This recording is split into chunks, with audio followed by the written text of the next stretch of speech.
olw'omukaaga lwe lw'omusanvu okitegedde olunaku eyo kalenda ki bino ebintu we tunaaba twetegereza ebitala ogenda kukiraba mu buntu ojja genda okirabemu ennaku ezo nga tuzituuseeko waguno omulamwa tuba tugenda kugulanza naye nze njagadde ntunuulire ku lunaku olw'omukaaga kuba olwo olunaku olw'omukaaga bayibuli weeba eyogera yagamba olunaku olw'omukaaga teyakugambako Monday Sunday biki ebyo byammwe olw'omukaaga lwe lwokutaano olw'omukaaga lwe lwokutaano yes Sabbath olwalero mu ffe lwe lwokutaano olw'omukaaga mu bayibuli yes sebo tugenze olwolabanga olwolabanga olw'omukaaga lwero olw'okuwummula terikolyako mulimu gwonna eyo gyayita Sabbath kyayogerera ekigambo Sabbath kigambo kya Luhibulu naye we tukizza mu Luzungu kitegeeza stop we tukizza mu Luganda kitegeeza yimirira okay naye dindako Sabbath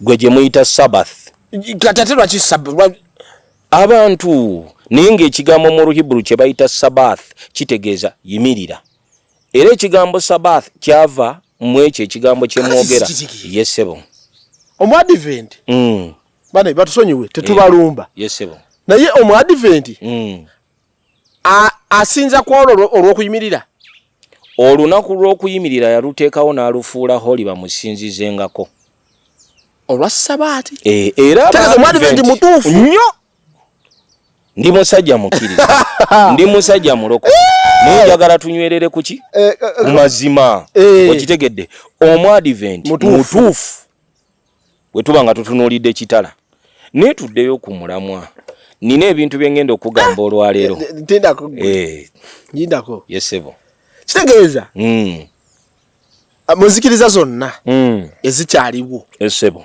Omwadvent mutuufu ku lunaku Katonda lwe yateekawo oluteekeddwa okuba nga lwalina okukolerako ekyo yesebo Omwadvent mutuufu yesebo lwakuba naye weerabidde nti ate akikola lwakutaano ebyo byakolebwa mu ndagaano nkadde naye tulinayo endagaano empya nga Mukama waffe azze awo tujja kubiraba ogwo omulamwa mu maaso awo Omwadvent teri kipya kisangulawo kikadde yebeera edit kanti kankulage Omwadvent mutuufu mu ndagaano enkadde naye mu ndagaano empya waliwo ekyakolebwa ne kitwewuunyisa Mukama waffe yagamba omwana w'omuntu yateekebwawo Sabbath ku lwa bulungi bwe okitegedde bamutonda ku Sabbath omwana w'omuntu yateekebwawo Sabbath ku lwa bulungi bwe kwegamba olunaku lwasobola okusinzizaako Katonda olunaku kale olusembayo leka tugambe olunaku olw'omusanvu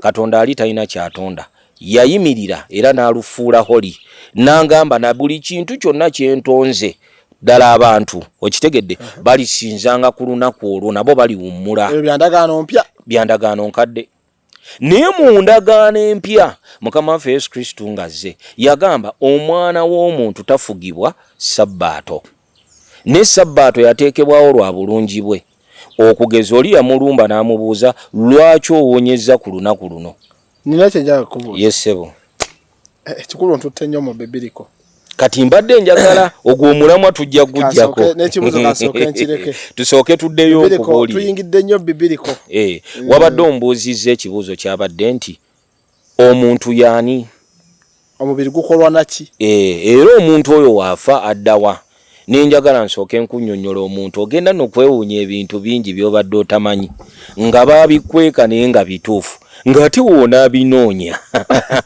ogenda nakwewuunya okusookera ddala omulabi naawe oyinza okugamba saayansi bya bulimba niwe onaatwala obudde bwo n'ogenda buziba n'osoma ogenda biraba gwe obadde okimanyi nti Katonda yannyonnyola Enoch bulungi nnyo n'amubuulira engeri omubiri gye yagukolamu nga gwe obadde tokimanyi nakimanya gwe obadde okimanyi mu bwongo bwo Enoch kale yafuna ku buti omuntu bwe baamukola mu Bayibuli b'ekityo wekiri kati nze ekintu kiri b'ekiti yakola balubu yali omu ye yagitandika okitegedde abalala ne bajja ne bazimbira ku ye tosobola kumubuuza kibuuzo nti lwaki ye yakola balubu ye omukisa gwe gwayitirako eno programu yo gyokoze kaberenge yiyo gwagitandise ne waliwo ayinza okukukopperako n'atandika kaberenge mix n'ayongerako ekigambo akonfusinga abalala naye kyonna kyekiri tuddayo ne tudda ku mulamwa ebigambo bye yayogera tukakasa tutya nti bituufu. Eno Katonda yamunnyonnyola n'amugamba nti omubiri guno we nali ngukola yamugamba nga bamalayika bamututte laba Eno weetegerize nkuwadde olukusa oddeyo wandiike mu byafaayo Enoch ye nnabbi eyasooka okuwandiika n'abasiraamu bakikkiriza bamuyita Idris si yagundi Enoch bamuyita Idris bannaffe bali naye nze nkubuulira nnabbi eyasooka okuwandiika yali nnabbi Enoch era we yavaayo bamugamba wandiika buli kyolabye biri mu kulabisibwakwe buli mu kulabisibwakwe n'atandika owandiika naye nga byawandiika tubikakasa tutya awandiika lulimi ki olulimi lwali Luhibru lwarameyi kitegeeza yali mu Hibru kyekyo mu bufunsi obwangu abayibulu be bannannyini bayibuli woyogera bwotyo bayibuli nno kitabo kinenemu kuba bayibuli woba okyetegereza bwoti tekiringa ggwe nga bw'okiraba bayibuli yawandiikibwa abantu ate nebeera ng'erimu ebintu Katonda ebyo bye yasindika okitegedde n'ebintu bannabbi bo bye baayogera nga bo bannabbi yesebo olw'ensonga nze njagala nnyonnyola omubiri guno leka tuguddeko tugutegeere Katonda omubiri guno ng'agukola bino bye bintu bye yagamba obwa okulabikirwa kwe yawa nnabbi Enoch ate nga mpola mpola tugenda bitunulira obirabe nti naawe bituufu yagamba eno ennyama eno gy'olaba bw'oti eno eri ku ngulube eti okiwulira ennyama eno yava mu ttaka soyiro era woofa eddayo mu ttaka kabonero kakulaga lwaki abayindi bookya abo be bamanyi lwaki abakyayina bookya nze soogerera abayindi soogerera abakyayina anti bw'ongamba nti erina kuddayo lwaki oba kyajjanga lwakuba nti abantu besittala okulaba omulambo oba ekintu ekifudde tuli bavubuka ngenda kuwaayo akaboozi akasisa Katonda yagamba w'obeera n'omwagalwawo obeera mu maaso nitowulirayo abazontoka ne badde emabega olaba ekyo kya buntu oyo zolo yennyini talina na magezi ago mazima okuyiiya okungi okuzze mu nsi yaffe okuzze mu banaadamu ate okuyise kuba zolo okwo tekuba kuyiiya buba busiru gwe tosobola kuŋŋamba ewafuluma ekiwunya si ekyo kye mbadde ntegeeza mbadde manyi oyogera ku bukodyo nze nkugamba yessebo omuntu Mukama yamulaalika n'amugamba omanyi nkubuulire funa essanyu lyo ng'oyise mu maaso ekimuzza emabega kye tutategeera kati era n'abayindi ekibookesa emibiri be bamanyi ebyo tebinkwatako naye nze mbeera ku kyange kubanga omuyindi ye bwakeera ku makya yesebo n'afiirwa sezaala oba omwana we yesebo ne bamussa wali ku lutandaalo ne bamwokya evvuba lissa butereevu mu kasuwa ne bamukuumira omwo nti oyo ye yali ani ye yali Emma eyo ntegeera yaabwe saagala ngyesibeko kuba nina wenyini naye amayindi mbawagira kwate buli kya ne basenda bijja byabwe nti baatunze anti mbadde njagala nkubuuze ne we bakusenda omubiri gwo gulidda kijjukizo tugenda entana eyo kijjukizo osobola okumpa bajjajjaabo 20 emabega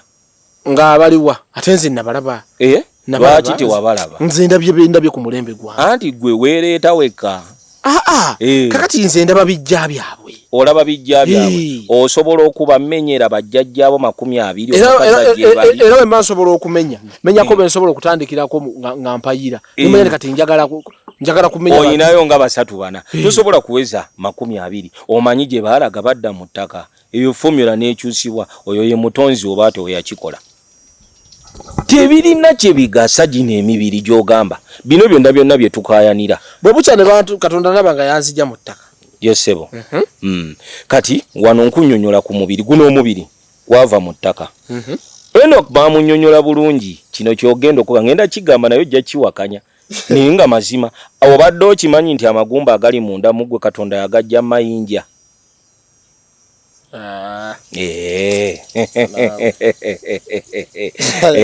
olabye ensonga lwaki nkugambye kati ogenda ku Google kuba guno omulembe gwammwe gwa kusoma ngenda kukuyamba kino kye twaze eggumba eri kuli munda ekigenda okukukakasa nti ebimu ku bimu nti ebya Enoch tulina obbikiriza kuba tuli mu guno omulembe we mulaga nti mumanyi nnyo we mulaga nti musomye nnyo kati katunoonye bwe weetegereza eggumba lirimu mineral salts ge mazima mulimu calcium mulimu phosphate genda okebere kati genda naawe otukwatire ejjinja lirimu ki amayinja galimu mineral salts kati neggumba eriryo lirimu mineral salts Enoch wabanga wabyasa bingi nnyo mabega ng'ekyo yakiraba ng'ate kati osobola okinoonya ku Google n'olaba nti amayinja galimu mineral salts ate n'olaba n'eggumba nti nayo lirimu mineral salts okayanirawa toba tokkiriza mu sayansi era sayansi ye Katonda ate gwe sayansi gwe wamuteekawo kuba yennyini yakulaga enkuba okutonya kwayo that is all science yakulaga gw'oteeka buteesi nsigo mu ttaka n'osoma ye bye yakola ensigo n'enfubutuka kati oli agijjayo mu ttaka oyinza otya okugamba nti si ye kabaka wa sayansi oba ontegeeraawo somesa eggwanga tugenda mu maaso ekisinga nno okuneewuunyisa ku mwami ono yagenda buziba nnyo n'alyoka ayogera obadde okimanyi nti bantu bangi nnyo tebamanyi myoyo gyaffe gye gyava era bagenda kukaayana omwoyo kukaayana omwoyo gwe nnyini gwava erimu yennyini naye emyoyo egyo yagikola dda nga ffe tetunnaba nakubaawo kitegeeza nze nabaawo dda nedda omwoyo gwo gwabeerawo dda ng'omubiri gwo tegunnabaawo nabaawo dda omwoyo ategeeze bulungi apo omwoyo tobigatta wano bibiri omubiri guleetebwa mukadde wo omusajja ne mukadde wo maama omwoyo gwo gwaliwo dda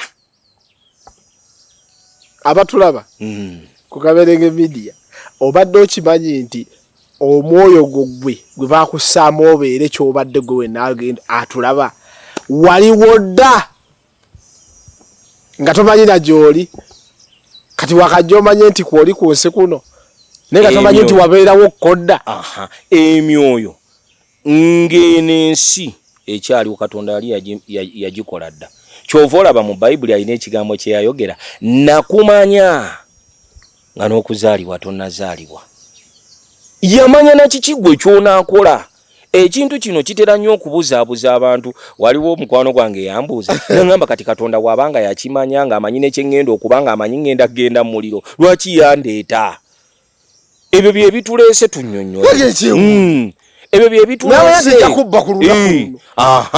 kati wenna amala okunnyonnyola ogenda tegeera nti ye wanjawulomu omukazi n'akulumye nga akimanyi tajja kukwagala ye ng'akimanyi ku kiwandiiko oyo tojja kumusobola ate nno bw'obanga obisomye n'obitegeera kigenda kwanguyiza obulamu mu mbeera zino ez'okwagala abakyala kuba ye yakimala kyogamba asobola okuyita ku nteekateeka ya Katonda enteekateeka ya Katonda abeesiga Mukama Katonda balinga olusozi Sayuni terujjulukuka kankutereeze bulungi nti gwe oba omwesize ebyo byonna bikuwugula ngamba enteekateeka Katonda oba yantonda nga nja kufanja nsobola okutolokamu okufa okwo ekyo tosobola ekyo gye tugenda ogenda katyaolinaganze yayisobola olugwanyu yawonye ebyo biboozi leka nkubulire bulungi ebintu bino wona bitegeera mubiri n'otegeera emmeeme n'otegeera n'omwoyo bigenda kunyumira katugende mu maaso katusimbule omubiri nagambye nti guno omubiri kino ekinyama kino kyolaba yakijja mu ttaka okay kati waliwo abantu bano abagamba nti Katonda yabumba omuntu obubumbi nabumba Adamu Katonda yalagira omwoyo w'amagezi we yani oyo bintu bino tugenda kati njagala nkubulire waliwo ekintu kyengenda okunnyonnyola kya buzibamu naye kigenda kukyankalanyaamu naye nga Mukama nsaba busabi akubikule n'abalala abawuliriza bakitegeere ekikulaga nti Katonda wanjawulo gwe guno omubiri gwo guli wano omubiri gwo guyina omwoyo munda era omubiri gwo gulina n'ebigambo era by'okozesa okuŋŋamba gwe ebibyo biri wamu. Guno omubiri guli wamu n'omwoyo gwo guli munda mu ggwe n'ebigambo byo bifuluma munda mu ggwe, si kyekyo? Okkiriza nti ebyo byonna biri mu ggwe? Kuba nze mbyogera. Weebale. Kati Katonda ate ye yawukanamu, ye ayimiridde yekka bwannamunigina. Ekigambo kye kiri sayidi wali n'omwoyo we guli wano. Katonda alimu ebitundu bisatu. Byebitundu bisatu nga naye ye omu. Tatolo obuzabuzizza wansonga. Kati nze ekikulaga nti wanjawulo kuba yagamba teriiyo n'omu anfaanana. Ekimulaga nti teriiyo n'omu afaanana ye asigaddewo yekka ye. Olwakuba nawe amakulu amekusifula Katonda gategeera. Teriiyo n'omu amufaanana. Wansonga talabwa. Nkugambeyo ekintu kimu. Kati gwe ngamba ddendi Katonda afaanana bwa. Leka nkulage kino ekintu amakulu ameekusifu gali bee gati. Gwe oba okakasa nti omufaanana, wano w'oyimiridde njagala omubiri gw'oguzza emabbali. Oddire omwoyo gw'oguteeke wali. Oddire ekigambo kyo kibeere wano. Nkugambe mbadde njagala ompe ku mazzi. Ekigambo kye kiri sayidi wali kiŋŋambe gaago ganywe. Kati ye Katonda yayawukana. Era kino ekintu kigenda na kuyamba otegeere lwaki Yesu tumuyita Katonda. Gye bujja maaso. Kigenda kuyamba otegeere.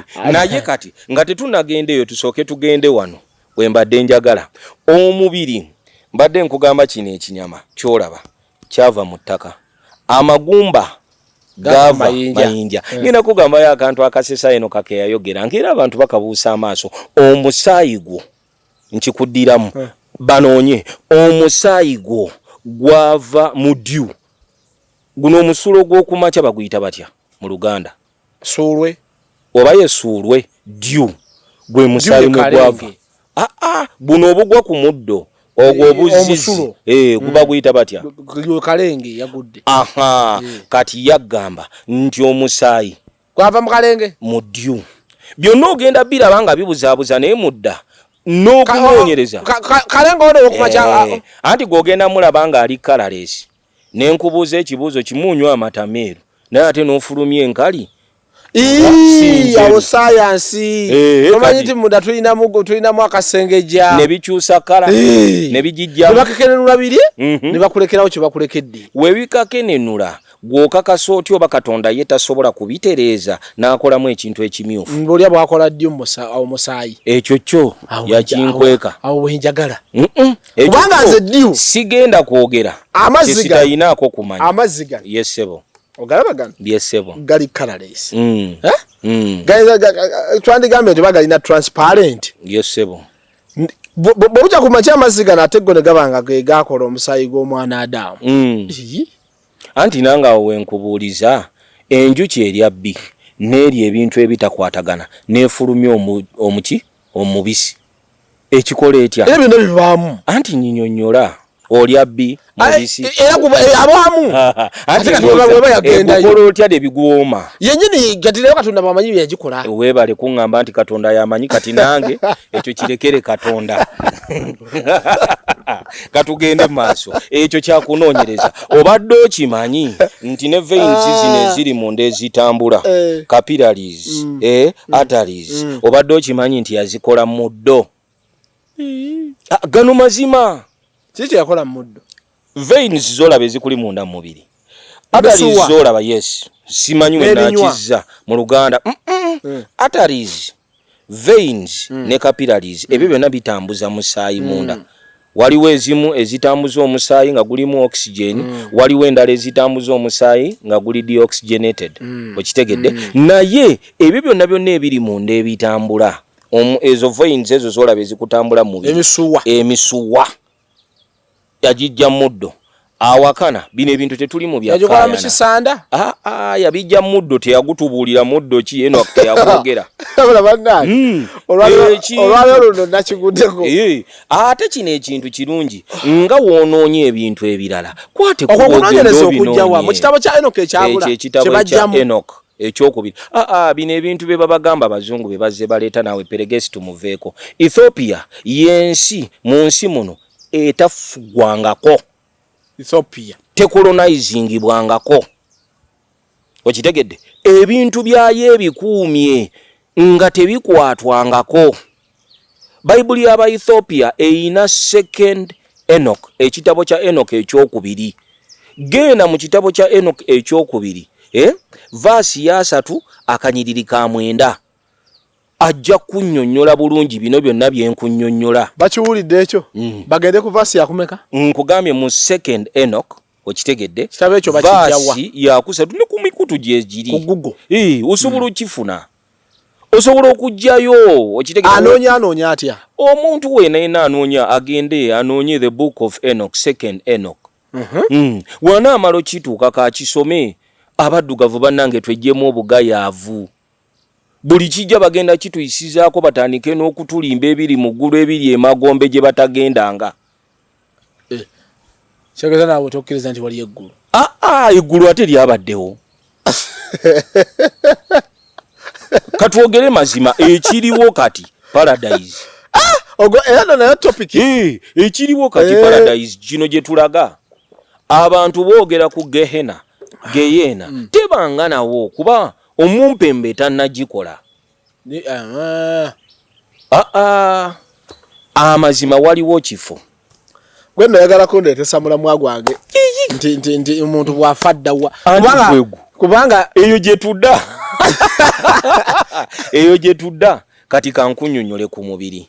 Mbadde nkyakunnyonnyola ebintu. Ntegedde emisuwa. Kati nkubuulira gino emisuwa. Ejo ntegedde. Obadde okimanyi nti mu bino ogenda kwewuunya naye omwoyo gwava mu mukka Katonda gwassa.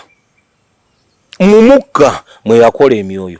Kyova olaba teriiyo omwana wano azaalibwa nga tamanyi ku Katonda. Ebyo biboozi. Ekyo kijjiramu.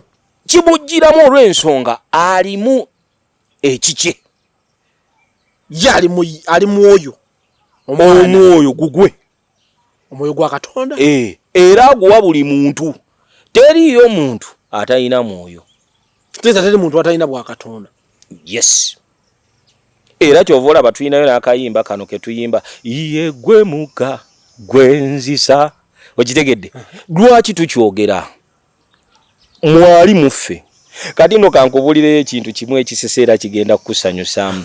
Ebintu bino ogenda byewuunya kati nga twogera wano mwoyo. Obadde okimanyi nti mu mukka Katonda ogugwe ye nga ye eno katunnyonnyola bulungi guvaamu omuliro, guvaamu amazzi, guvaamu empewo, guvaamu elements ez'okunsi. Era emyoyo gino egyava mu ye waliwo emyoyo gye yakola mu mwoyo mumuki muliro. Waliwo emyoyo gye yakola mu mpewo, waliwo emyoyo gye yakola mu mazzi, waliyo emyoyo gye yakola mu elements ez'ensi. Gw'osobola okulaba omuntu ng'abumbujja tobalabangako, tolabangako mukwano gwo ng'awuguka alinga mpewo atya. Obadde kinoga naye gundi gw'owuguka. Kuguka n'okuwugulala. Ogamba kuwugulala kuwuguka. Byonna tugenda biraba eyo nga tutandise ebyemwoyo kuba wambuuziza we tufa emyoyo giraga we tugenda gyogerako emyoyo. Waliwo omuntu ng'abumbujja, omanyi omuntu abumbujja kasunguyira. Omuntu ayina obusungu bw'ogamba. Ne wabeerawo omuntu. Gwe muliro Katonda bwe yamutonderamu. Omwoyo gwe yagukola okuva mu muliro. Ogwoyo? Fena tulina emyoyo gya njawulo. N'obukolero bwa njawulo. Weebale kukitegeera. Olaba gino emyezi gy'olaba emyezi 12 tujja gyogerako. Buli mu myezi 12 waliwo emyoyo egifuluma buli mwezi. Era tujja kulaba nti emyoyo egyo yagita. Okitegedde we gibanga gya muliro nga yamugamba gwe olikola booti, olikola booti, olikola booti, olikola booti. Kati gwe we tunaaba tutuuse nga tusoma ku myoyo. Ngenda kugirayo figa ennyangwe ennyo eziri mu Uganda ezimanyikiddwa. Nkugambe nti ddala ono omanyi olunaku lwe baaluzaalirwa Beirut. Tumuyingiremu. Live. Tukikole tugambe ono baamuzaala be bati yeeyisa bati ne bati. Eggwanga litubuliro basi we yeeyisa. Oli yakola yamala. Omanyi ebintu bye n'osoma. Amazima ga Katonda ogenda kulaba nga bikwanukula. Nawe tujja kukolako. Otubuulire lwe wazaalibwa.